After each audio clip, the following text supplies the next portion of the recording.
لو تناهيتم إلى سر الحياة وصنعتم كائنا حيا نرى. یہ کہہ رہے ہیں بھائی جب مشت زنی حرام ہے، جبکہ بڑے سوائے تعلیم کے نہ تو وقت پر شادی کا خرچہ اٹھاتے ہیں نہ روزگار کی ترغیب دیتے ہیں، تو ایسے وقت میں لڑکا دینی دنیاوی تعلیم کرے یا پھر نکاح کے چکر میں روزگار پر وقت دے اگر تقابل ہو؟ دوسرا اگر گناہ کا خطرہ ہو تو کیا کرے، خطرہ نہ ہو تو کیا کرے؟ دونوں صورتوں میں نکاح کرنے کی کوشش کرے.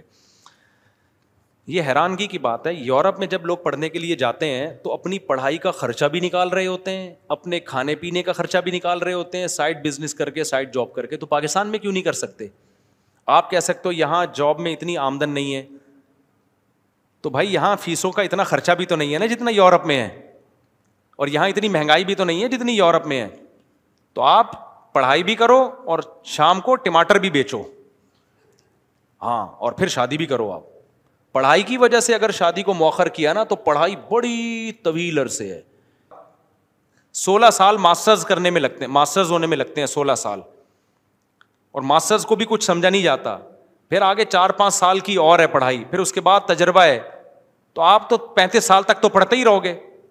اس کے بعد جب آپ شادی کرو گے تو بیوی تو مل جائے گی آپ کو، پیسہ دیکھ کے اچھی بیوی آ جائے گی، لیکن آپ کی جو عمر تھی نا بادام کھانے کی، تو بادام کے پیسے جب نہیں تھے دانت تھے، جب پیسے آئے ہیں تو بادام تو ہیں مگر منہ میں دانت ہے نہیں. اور یہ بھی ذہن میں رکھو، جس آدمی کی بروقت شادی ہوتی ہے نا اس میں سیکشول پاور بھی برقرار رہتی ہے. ٹائم پہ اگر شادی ہو جائے وہ دیر تک کیونکہ جو قوت انسان کی استعمال نہیں ہوتی نا ٹائم پہ، وہ قوت کیا ہوتی ہے؟ کمزور.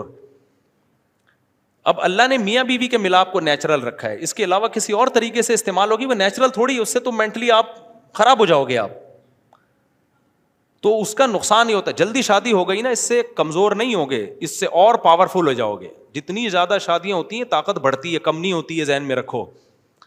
تو آپ مینٹلی بھی ڈسٹرب ہو رہے ہو. تو میں نے دیکھے بڑے بڑے پڑھے لکھے لوگ ایسے، میرے پاس کتنے کیس آئے ہیں، شادی ہوئی تو بیوی کے قابل ہی نہیں تھے. وہ کہتے ہیں ہم پڑھ لکھ کے بہت عظیم سائنسدان بن گئے وہ، لیکن اب نالائق باپ نہیں بن سکتے. وہ عظیم سائنسدان تو بن گئے، لیکن کیونکہ جو ہے نا، جو جس چیز کا ٹائم ہوتا ہے نا وہی ٹائم ہوتا ہے اس چیز کا. تو پڑھائی بھی نہیں چھوڑ سکتے، ظاہر ہے اگر سارے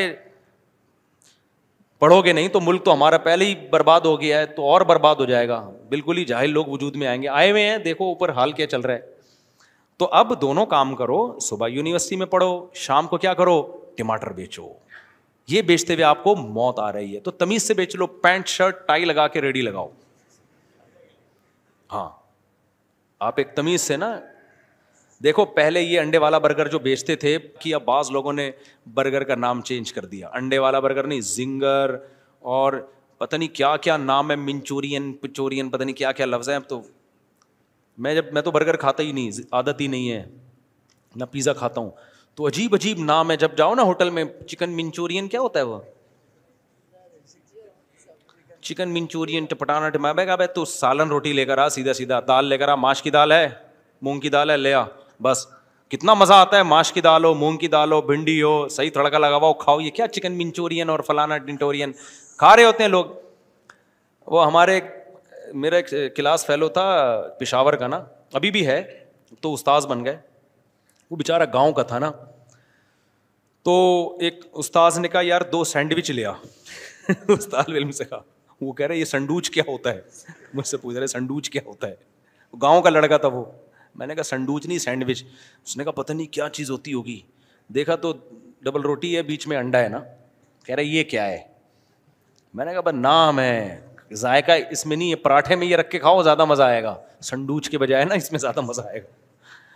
تو ایسے ایسے نام ہیں.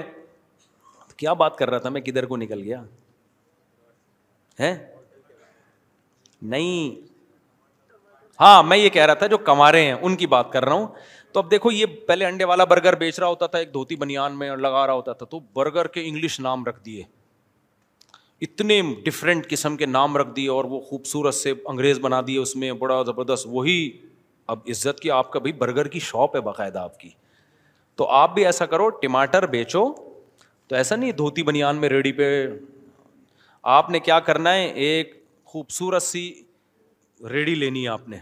کیسی خوبصورت ریڈی ہوتی ہے, اس کو بناؤ نا بڑی تمیز سے, ٹماٹر اس میں پیکنگ میں رکھے ہوئے ہوں, ہر ٹماٹر پہ نام پتہ لکھا ہو کس کہاں سے نکالا ہے آپ, اور پینٹ شرٹ میں 3 پیس سوٹ میں آپ بیٹھے ہوئے ہو, اور ٹماٹر بھی نہیں ہو, ٹومیٹو,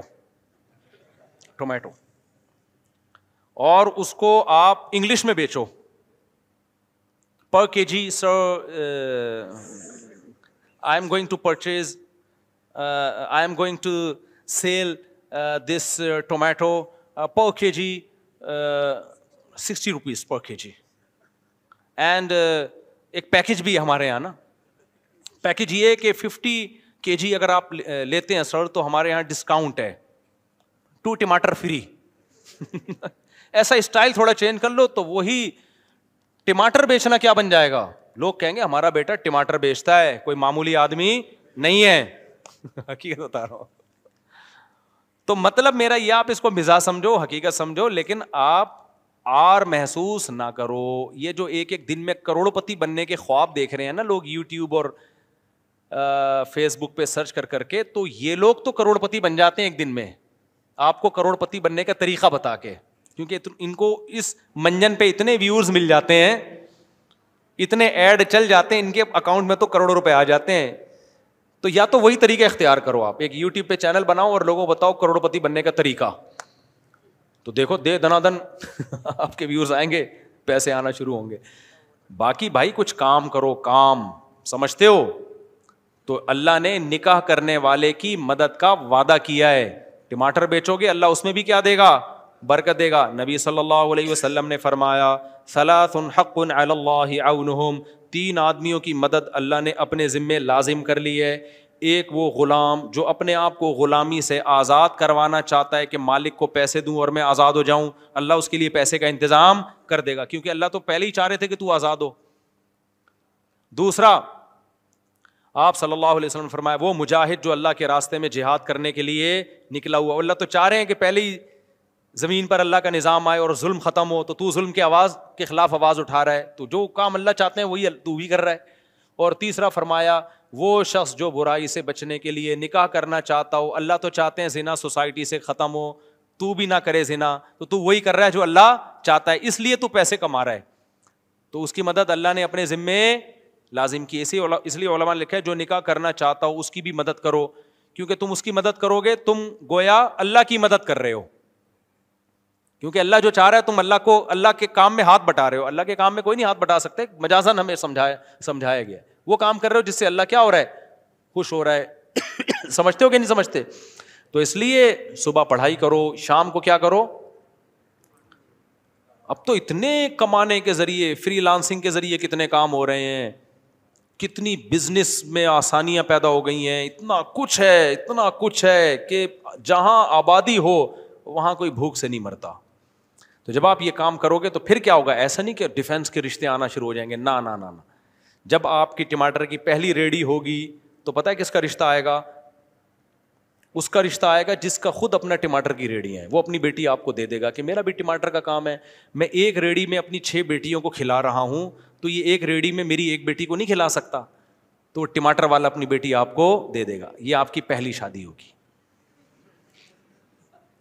اس کے بعد پھر آپ کا کام ہمیشہ ٹماٹر والے, یہ تھوڑی کہ 20 سال پہلے جو ایک ریڈی لگاتا تھا آج بھی ایک لگا رہا ہے, جو 20 سال پہلے ایک ریڈی لگاتا تھا اب اس کی سبزی منڈی میں, وہ آڑتی ہوتے ہیں نا, آڑتی میں نے خود دیکھے ہیں, ہوائی بات نہیں کر رہا. ہمارے محلے میں ایک سبزی والا صبح و شام ریڈی سے سبزی بیچتا تھا, اس کے بعد اس نے ایک دکان بنائی, اس کے بعد کروڑوں روپے کا بزنس ہے. ایک آدمی کو ہم نے دیکھا چھوٹے موٹے اسکریپ کا کام کرتا ہے, پھر اس نے بڑھایا, آج اس کا کروڑوں روپے کا بزنس ہے. بزنس میں اللہ نے برکت رکھی ہے. تو ہمیشہ ایک ریڈی پہ تھوڑی رہو گے, ہاں ایک ریڈی پہ جب رہو گے جب گرل فرینڈ رکھی ہے آپ نے, کیونکہ جتنا ٹماٹر کے پیسے بچیں گے سارے گرل فرینڈ پہ خرچ ہو جائیں گے آپ کے. تو میرے بھائی پھر کیا ہوگا, تو وہ بڑھے گی. اس دوران آپ کے بچے بھی ہوتے چلے جائیں گے, تو بیٹا جیسے ہی بڑا ہوگا وہ بھی ٹماٹر میں آپ کے ساتھ آ جائے گا. سمجھتا ہے بات کو؟ ایسے بھی یہ جتنی میں باتیں کر رہا ہوں سب کی مثالیں دیکھی میرے پاس موجود ہیں. ہمارے ایک دوست چمن میں, ان کا چھوٹا سا ٹھیا تھا, ان کے بیٹے نے مجھے بتایا کہ میرے ابا کا چھوٹا سا ٹھیا تھا, کہہ رہے ہیں ابا نے شادیاں بھی کی, شادی ہوئی, دوسری شادی, انہوں نے کہا اللہ پہ توکل. بیٹے بھی ہوتے رہے, بیٹیاں بھی ہوتی رہیں. ان کے 16 بیٹے 16 بیٹیاں, 32, 3 بیویاں. تو کہہ رہے ہیں بیٹے جیسے جیسے بڑے ہوئے نا اس کھوکھے میں ابا کے ساتھ شریک ہوتے ہوتے بزنس کو بڑھاتے رہے. اب دبئی میں کروڑوں روپے کا بزنس ہے ان کا. نہیں آئی بات میرا خیال ہے, کیونکہ بیٹا جس طرح سے بزنس میں آپ کا ساتھ دیتا ہے نا, ملازم تو خود کھا جاتا ہے بزنس کو, بیٹوں کو تو پتا ہوتا ہے ہمارا ہی ہے بھائی, اس لیے وہ صحیح طریقے سے اس میں کام کرتے ہیں. تو اس لیے میرے بھائی آپ نے ٹماٹر کی ریڑھی لگا لی, ٹماٹر تو میں ایک مثال دے رہا ہوں, کچھ اور لگا لو, آپ گٹکے کی دکان نہیں کھول لینا بس. تو اب کیا ہوگا پھر, آپ کے بچے بھی ہوں گے, اللہ پہ توکل کرو, اللہ کھلاتا ہے, اللہ پلاتا ہے. تو بیٹیاں بھی ہوں گے, بیٹی ہوتی بالغ ہوتی اس کی شادی کرو, اور بیٹے ہوں گے تو آپ کے ساتھ بزنس میں شریک ہوتے چلے جائیں گے. اور آپ کا ویسے بھی بزنس ایک ٹماٹر پہ نہیں رہے گا, بڑھ چکا ہوگا. اس کے بعد کیا ہوگا میرے بھائی, اس کے بعد پھر آپ کے ہاں دولت کی ریل پیل انشاءاللہ شروع ہو جائے گی. پھر آپ کرو ایک اور شادی. آپ کہہ سکتے ہو اب تو میں بڈھا ہو جاؤں گا, نہ اس سے پہلے ہی ہو جائے گا انشاءاللہ یہ سب کچھ. اور چونکہ ٹائم پہ آپ کی شادی ہو چکی تھی لہذا آپ سیکشولی ویک بھی نہیں ہوگے, کیونکہ ٹائم پہ شادی ہو چکی تھی نا. تو ایسا نہیں ہوگا کہ آپ بالکل ہی, تو وہ چونکہ کمزور وہ ہوتا ہے جس کی ایک قوت استعمال ہی نہیں ہو رہی ہوتی, یا کہیں اور غلط استعمال ہو رہی ہوتی, وہ مینٹلی کمزور ہوتا ہے. پھر جسمانی طور پر تو یہ ہینڈ پریکٹس وغیرہ سے کوئی کمزوری نہیں آتی, لیکن دماغ کے ساتھ کھیل رہے ہوتے ہو آپ. اس میں کیا خرابیاں ہیں وہ ابھی میرا ٹاپک نہیں ہے, کہ یہ جو ہاتھ سے لوگ اپنے آپ کو فارغ کرتے ہیں اس میں کیا کیا خرابیاں ہیں. ڈاکٹر تو ایک فزیکلی رپورٹ پیش کر دے گا, کوئی خون کی کمی نہیں. بھائی اتنا نہیں ہے, اتنا سادہ نہیں. لوط علیہ السلام کی قوم لڑکوں سے بدفعلی کی عادت تھی, لیکن نامرد ہو چکی تھی, پتہ ہے آپ کو. ان کا بھی فزیکل ٹیسٹ کرواتے تو کوئی خرابی نہیں تھی, سارے ہارمونس برابر تھے. لیکن جب ان سے کہا گیا نکاح کرو تو انہوں نے کہا ہمیں عورت میں رغبت ہی نہیں ہے. تو یہی تو مردانہ کمزوری ہے کہ جہاں رغبت ہونی چاہیے وہ رغبت رہی نہیں ہے. تو جو ہاتھ سے اپنی خواہش پوری کرتے ہیں وہ مینٹلی ڈسٹرب ہو چکے ہوتے ہیں, کیونکہ ایک چیز پہ ان کا دماغ سیٹ ہو چکا ہوتا ہے. تو ان کو وہ بھرپور فائدہ نہیں ہوتا جو اس بیماری سے بچے ہوئے ہیں.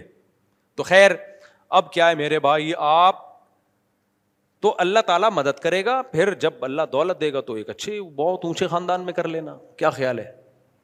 پھر اور دے گا تو ایک اور کر لینا, پھر اور دے گا تو اس کے بعد آپ بھی تو ایک حد تک ہی ہو نا. اس کے بعد آپ میں بھی تو ایک اتنی بھی نہیں ہے کہ آپ ساری دنیا میں آپ اکیلے ہی آدمی پیدا ہوئے ہو, کیا خیال ہے بھائی. ہر طاقت اللہ نے انسان میں محدود رکھی ہے. تو یہ کام کریں آپ. لیکن اگر پڑھائی کے چکر میں شادی کو ڈیلے کیا تو پھر اس کی کوئی انتہا نہیں ہے. پڑھائی کی تو دیکھو, میں نے تو زیادہ پڑھا ہی شادی کے بعد ہے, کیونکہ درس نظامی تو ہم نے پڑھ لیا تھا شادی سے پہلے. لیکن جو موقع ملتا ہے نا ٹیچنگ کا, اصل میں تو ایجوکیشن اس وقت ہوتی ہے جب وہی کتابیں ہم طلبا کو پڑھاتے ہیں. جب ہم خود پڑھتے تھے تو بعض دفعہ یہ ہوتا تھا بھائی گزارو امتحان میں اس کے آنے کے چانس نہیں ہے, بعض طالب علم تو ڈنڈی مار دیتا ہے. لیکن جب طلبا کو پڑھانے کے لیے ہم بیٹھے اس وقت میری شادی ہو چکی تھی. میرا جو تدریس کا پہلا سال تھا, شادی بھی میری اسی سال ہوئی ہے. جب میں ٹیچر بنا ہوں نا تو پہلا دن جو میرا ٹیچنگ کا تھا میں میرڈ تھا وہ. تو اس وقت اصل میں میرا امتحان شروع ہونا. اب طلبا کو پڑھانا ہے تو پھر تو اسٹڈی لازمی کرنی پڑتی ہے انسان کو, اور ہر سبق کی اسٹڈی صحیح طرح سے کرنی پڑتی ہے. تو اصل تو محنت اس وقت شروع ہوئی جب ہماری شادی ہو چکی تھی. لیکن ہم نے پڑھایا الحمدللہ, پڑھا رہے ہیں اس وقت سے, ریسرچ کا کام کیا, تحقیقی کام کیا, بیانات کیے, دنیا میں ٹریولنگ بھی ہو رہی ہے, حج بھی ہو گیا, عمرے بھی ہو رہے, سارے کام, مرغیاں بھی پل رہی ہیں, بکریاں بھی پل رہی ہیں. پیسے میرے پاس نہیں ہوتے تھے, پیسے بھی آنا شروع ہو گئے. اچھا آپ لوگ تو کہہ رہے ہوں گے یوٹیوب تو آیا ہے نا, اس سے پہلے میں کیا کر رہا تھا. اللہ تعالیٰ کی ایسی مدد ہوتی ہے کہ آپ, قرآن کہتا ہے نا وَمَن يَتَّقِ اللَّهَ يَجْعَل لَّهُ مَخْرَجًا, اللہ سے ڈرو گے اللہ تمہارے لیے رزق کے دروازے کھول دے گا. وَيَرْزُقْهُ مِنْ حَيْثُ لَا يَحْتَسِبُ, وہاں سے روزی دے گا جہاں سے تمہارا گمان نہیں ہوگا. میں نے 20 کاروبار کیے ہوں گے, جس کاروبار میں مجھے لگتا تھا کہ کچھ نہیں ملے گا وہاں سے ملا, جس میں لگتا تھا یہیں سے سب کچھ ملے گا وہاں ڈوب گیا. لیکن گھر چلتے رہے الحمدللہ, ٹھیک ہے نا, گھر کیا ہوتے رہے ہیں, چلتے ہی رہے, بچے بھی آتے رہے مارکیٹ میں, گھر بھی چلتے رہے. اور میرے بھائی تو آپ اللہ پہ اعتماد کرو, اللہ پہ کیا کرو, توکل کرو. کہیں اونچ نیچ آ جائے تو صبر کرو, وہ تو کنواروں میں بھی آتی ہے کہ نہیں آتی. کتنے کنوارے یونیورسٹی میں پڑھ رہے ہیں, جیب میں گٹکے کے پیسے نہیں ہیں, تو وہ بھی تو ٹینشن ہے. تو کبھی تو شادی کے بعد بھی آ سکتی ہے, وہ تو اللہ کے ہاتھ میں. اللہ چاہے گا تو شادی کے بعد ٹینشن دے دے گا, نہیں چاہے گا تو نہ بعد میں دے گا نہ پہلے دے گا. بس ایک آیت قرآن کی یاد رکھو, اللہ سورہ نور میں کہتے ہیں ان یکونوا فقراء یغنیہم اللہ من فضلہ, نکاح کرو فقیر ہو کے اللہ غنی کر دے گا, بس چھوڑ دو اللہ کے یہاں. سمجھ میں آ رہی ہے بات؟ اللہ پہ ڈال دو, ورنہ اس طرح مرے رہو سڑے رہو. پھر اپنے بچوں کو بھی روکتے ہیں شادی سے, یہ بھی پڑھے گا, تو دادا بننے سے پہلے فوت ہو جاتے ہیں, نانا بننے سے پہلے فوت ہو جاتے ہیں. خوشیاں ہی نہیں دیکھ, خالی پڑھائی تھوڑی ہے میرے بھائی سب کچھ. انگریز میں بڑے بڑے سائنسدان ہیں, جاپان سے زیادہ تھوڑی پڑھ سکتے ہو. حال دیکھو بیچاروں کا کیا ہو گیا, جو پڑھے لکھے ہیں ان کی بھی زندگیاں تباہ ہو گئی ہیں.